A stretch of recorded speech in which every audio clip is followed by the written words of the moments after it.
today we're going to dip our toe into some internet drama because StatPat and I are loyal viewers of a handful of channels, and we are disappointed to see their power structure be withered away because of one of the cornerstones of progressive media, TYT, just seems to be going a little bit to the right every day. Yeah. Just a little bit more to the right every day from Cenk and Anna. And now that we have made it known we are not down with Jimmy Dore, we are also now getting to the point of being anti-TYT, which is really sad because those resources should be getting put to good use. But they're not, StatPat. They're not. Right. Yeah. It's kind of, it's just ironic in a way. I don't know what it is. I don't know if they're actually, if the gas leak theory is true. I'm not sure if the gas leak theory is true over there at the TYT headquarters or what, because you had Dave Rubin go, you had Jimmy Dore go, you had Jordan Sheridan go. I think the status quo guy was was part of TYT at some point. I think even Michael Tracy was at one point a part of TYT. But you keep on having all these people leave and whatnot. And it's like, what could it be?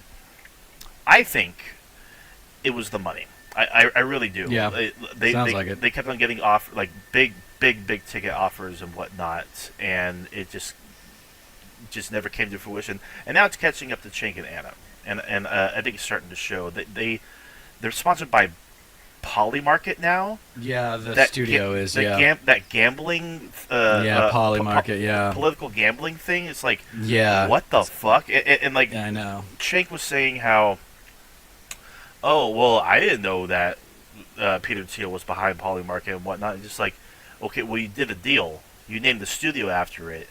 It's like, you're just doing the Tim Pool thing. You're just doing the Dave Rubin thing. Well, how was I supposed to know that the money I was taking from these shady billionaires were actually Russian oligarchs and whatnot? It's just like, maybe that's the goddamn problem, isn't it? It's like, focus, like, look at where your money's coming from. Like, your instinct isn't to ask questions, or it's just like, ooh, big bucks, gimme. It's like, there's just no integrity anymore, and it's especially a shame that it's affecting what's supposed to be like the biggest progressive hub on the internet, and now they're playing footsies with these right-wing pundits and whatnot, and it's just so it's frustrating, and they're not even being totally honest about it at all. They keep on smearing people who are criticizing them for their takes recently and their capitulations. Yeah, they went after Emma Vigilant recently, which was kind of the straw that broke the camel's back for a lot of people when they went after Emma, because Emma is just great. She's just great. Yes, and she has integrity. She has principles. Yeah, I mean, I think the godfather of the internet left is Sam Cedar. I don't think it's Cenk Uygur as much as he would like it to be. No, I mean, the thing is, it's not Jimmy Dore is some sort of leech that just drags down the cause, but he's got quite the following. So, Jesus Christ, I don't know what we're going to do to unite all these people, but it's got to happen if the country's going to survive, because we got news today that the DNC is trying to act as if they didn't lose all that badly, that it wasn't such a tough loss, and that they ended up getting. But we'll get into that in a second. I want to make sure we round the corner on TYT drama, because it is really disappointing. It was my introduction into progressive media, and then I got into the Majority Report, I'm happy to say, soon after that. Yes. And then I got into Kulinski, and those are my kind of Majority Report and Kulinski are my kind of bread and butter progressive media guys. Yeah. And I don't even really watch Majority Report anymore, like the whole thing. I just watch the clips that they put up. No, of course. If I see something I like, because they do a lot. They do a lot of obscure shit. No, of course. Yeah. And good for them. Good for them, because there's no money in that. But the stuff that they do is important. They cover a lot of important stuff that's just like not timely and just not like, it's not provocative, but it's important. Right. Yeah, I do like what they have all set up and whatnot. Like it's pretty rare. I'll tune into an actual show of theirs, but I love what they do, honestly, and I do like the fact that I think on certain days, maybe even each day. I'll have to like actually look a bit more into it, but they actually take calls. Like they have a Right. caller line and whatnot, and it's like it, produced some of their best and most viral clips and whatnot, especially when they get libertarian callers. So they have a good Right. model that's working for them, and it's just a damn shame because like for me, and just to touch on Jimmy Dore briefly, like he's completely irrelevant now when it comes to any semblance of the left. Like the only attention that he gets is in the conspiracy nut fucking circles and whatnot, and it's just so. I'm glad to hear that. I didn't know that. I thought he was more I mean, like still relevant for progressive, like a lot of Bernie's people, like who are now MAGA, well, basically, right? I mean, when it comes to like the really the The dumb antis, dumb the left, anti-vax. It's like the anti-vax guys, the, like the anti-vax anti-vax left. and like the reactionaries, basically the people who are like who hate the Democratic Party, and that's like the only politics that they actually have. That's it. It's just like anti-Democrat, period. And they work backwards from that conclusion. It's like I understand being anti-Democrat, but it's just like you got to have at least some integrity, some principles, and some morals and whatnot. And if you're following Jimmy Dore all the time, those are at most questionable. Right. But when it comes to Cenk Uygur, I've never been the biggest fan of him. He's just not that bright, man. He's just not that bright.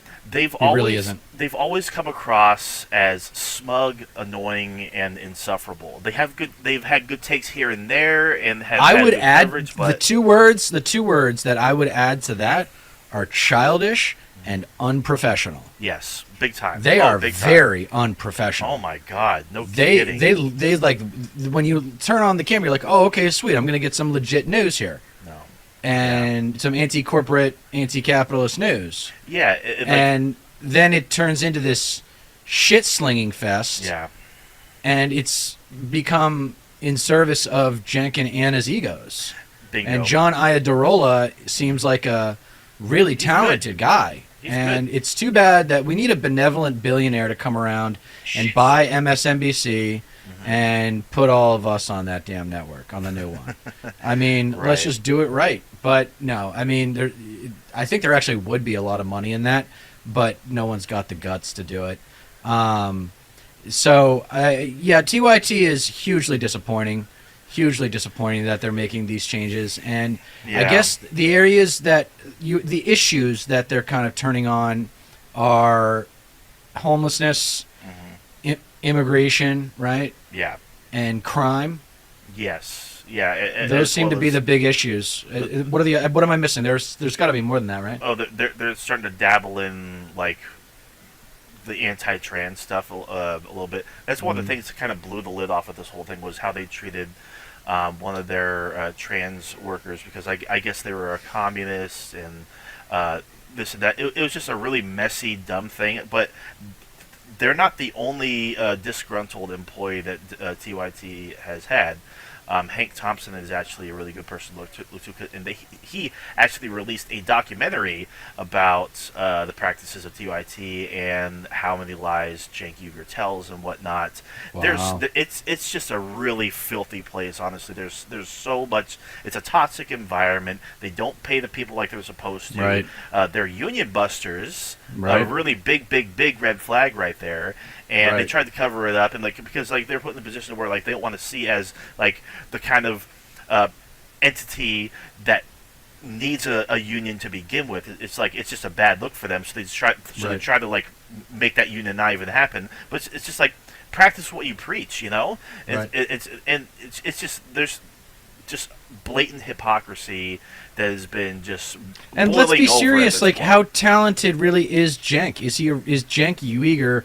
Is it Uygur? It's Cenk Uygur, right? Everybody says Uygur. It says Uygur. Yeah. So Cenk Uygur is not the most talented guy I've ever seen. In fact, I would give him like a B- in fundamental communication skills with respect to communicating on camera. Yeah. I think the problem I go back to a lot with these superstars is talent, coaching. Yeah. Okay, because if you actually talk honestly, like off the record with big time actors, the good ones, they're always working with someone. Yeah. They're always working with someone. They're always trying to get better. These stale personalities of Cenk and Anna, they're not trying to get better. No. They are perfectly fine with the way that they are. Yeah. You know what I mean? And Yeah. that's when you lose the hunger, your performance is going to suffer. And they've Yep. lost the hunger. Now it's all about them. Yes. Now they can't handle the heat. Yeah. They sure can dish it out though. They sure can dish out the heat, but they can't take it. And Yeah. I got to say, this is back to my running theme of we just do it different in the corridor. Can't help but think that a little bit of this is culture of unprofessionalism relates to them being based in LA and Big being time. so detached Yeah. from the intellectual, financial, and political capitals of our country. Completely agree. They're not as connected. They're Yeah. not. Yeah, and it's easy to it's easy to hate California if you're living in this like largest metropolitan area. I mean, LA is no picnic. A lot of the areas around there, and not to mention, you'll be hard pressed to find like actual lefties who actually like Gavin Newsom and what he's done Right. for the state to begin Right. with. And so it's just like the issue is TYT is constantly strawmanning the left, and they're going so far as to blame the left for the issues of the Kamala Harris campaign, and there's create these like wild arguments that nobody on the left is making, and they're just literally just building this strawman and knocking them over, and treating it as if it applies to the broad online left and whatnot, and the right is picking up on that and believing them. And that is one of the biggest issues. That's why this whole thing is so fucking frustrating. That's why this whole thing is so fucking frustrating, because they're lying about the left, they're smearing them and strawmanning them by making it seem like the left broadly is making arguments that no one is actually making. It's like crime is fine. Crime is there's it's a fantasy. You're worried too much. Like nobody is saying that, but if Cenk and Anna are telling right wingers that and whatnot and broadcasting that on Twitter or whoever they go on, like Ben Shapiro, Glenn Beck, whatever the fuck, the right believes them, because Anna's already come out and Right. done her whole tap dance of why left the left and whatnot, because she didn't feel respected or any of that fucking bullshit. It's just nonsense. There's no integrity left at that network, and if they can't have it their way, they're just going to try to drag the left down with them. And fortunately, some people are seeing through, and they are hemorrhaging subscribers and whatnot. But my God, it's just so pathetic, and I couldn't agree more. I would definitely point to Sam Cedar as like a grandfather of the online left currently, because at least he has integrity and has remained consistent for years and is not in it for the money. Like, and he even acknowledges that too. It's just like he actually has principles that drive him and his politics forward and whatnot, and he's actually very knowledgeable on just so many issues and whatnot, and that's why Cenk and Anna, as well as countless other people, are so scared to actually have a one-on-one conversation with him, because he would stop them. He would call out their bullshit. He wouldn't tap dance around the issue, because like if you saw like Cenk talk to Hassan Piker, for example, Hassan couldn't nail him down on anything without Cenk having a fucking full-blown meltdown. Yes. So like everybody is That's what I scared mean, he's a of child. Sam Cedar. No, It's people like on the right and people who are politically savvy, they want Cenk to be the face of the left because he's so easy to avoid taking seriously. Right. He talks, acts, and conducts himself like a child. He acts like Donald Trump. Like, yeah, a little bit. Like him A and little Anna bit, yeah. Experience, like, Of course. Like, Jesus Christ, dude. it's You're like, supposed to, like, no wonder MSNBC didn't fire you just because of your views. They also fired you because you're kind of a hack. yeah. You have a hack shtick, man. You got a shtick that's like, you think that, Right. like, someone who talks like Cenk has to earn my intellectual respect. He is not automatically intelligent in the way that Sam Cedar is. Yes. Sam Cedar the way Sam Cedar communicates is revealing of his studious nature. Yeah. And I don't think Cenk does the homework. No. I don't think Cenk is grinding on the data and looking, reading through Pew Research and shit like that. No way. No way. Yeah. It all comes down to this. You ready? I was actually going. I totally forgot, but I was going to name the first part of this stream, like the header, the title, and whatnot, "Grievance Politics," because that is a major component of online right-wing media, and if you're driven by grievances like Donald Trump is, you can get people like to tune in to engage with you. It's like, oh, who's this person got a bone to pick with? Like, what exactly is itching at this person? Like, what's irritating them and whatnot? And it can be rather fruitful. And that's basically all TYT has become at this point. Just a whole list of grievances. It doesn't even have to be rooted in reality. It doesn't even have to be honest. But if you can put on a show like they do with bombastic expression and whatnot, that's all it takes. It's just sad. There's no integrity left.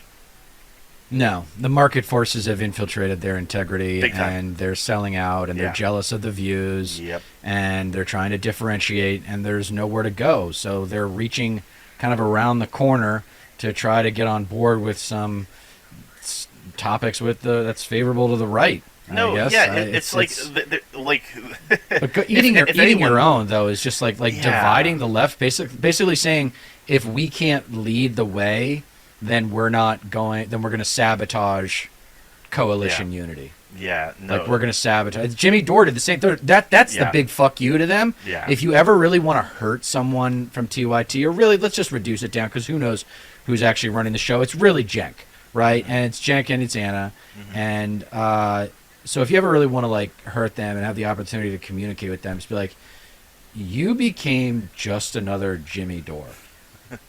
Like you became just another narcissist who basically said, if I can't lead the sheep, then the sheep get slaughtered. Yeah. It's ironic because that's like a big issue. When it came to Jimmy's schism from the left, it was because Jimmy just did nothing but fucking complain. He just had nothing but grievances. It would always be attacking certain people that would dare criticize him or get into scuffles on Twitter with him and whatnot. If that's what's driving you, what are you even doing? What is the point of going to work? What exactly are you fighting for? You're just looking at Jimmy Dore would say. Jimmy Dore would say, "I'm a comedian. I'm not a real political analyst." Yeah, but not even Cenk or Anna's Conspiracy have that excuse. They don't. No, they don't. And Jimmy doesn't either because he actually communicates in such a way that. Well, yeah, there you go. That's actually another point. But I was going to say he does communicate as if you were supposed to take him seriously. Mm-hmm. And then, the other side is that the comedic talent really isn't terribly strong with him. No, of course. So that's all the internet progressive left drama I guess we can do for today. I don't like dabbling in that, but it is tough to see major players fighting, and you feel like if you could walk into the room, you would be able to work stuff out. But I don't know. I think the TYT egos, because they've been in it for so long, and they were like, we were here first. They have that whole attitude. It's not so different from what we've talked a lot about on here of xenophobia. We were here first. Yeah. Like that whole attitude. I got mine and screw everybody else. Yeah. And if I can't get my way, I'm going to burn the house down. No. And so I think if there is a silver lining, though, I'm thrilled to hear what you have to say about Jimmy Dore being isolated. If Cenk and Anna and TYT in general could go off and be isolated, that's fine. And over the next I'm starting to realize it's probably going to be more like 2 to 8 years, as probably closer to 8 before the progressives really have a chance at the White House. Yeah. Because it's going to be Wes Moore. Like the numbers on Gavin are going to deter the establishment. Wes Moore is a good-looking black guy. He's smart, and he's got a great state behind him in Maryland. So I think Wes Moore is the natural choice for 4 years from now. But we'll see.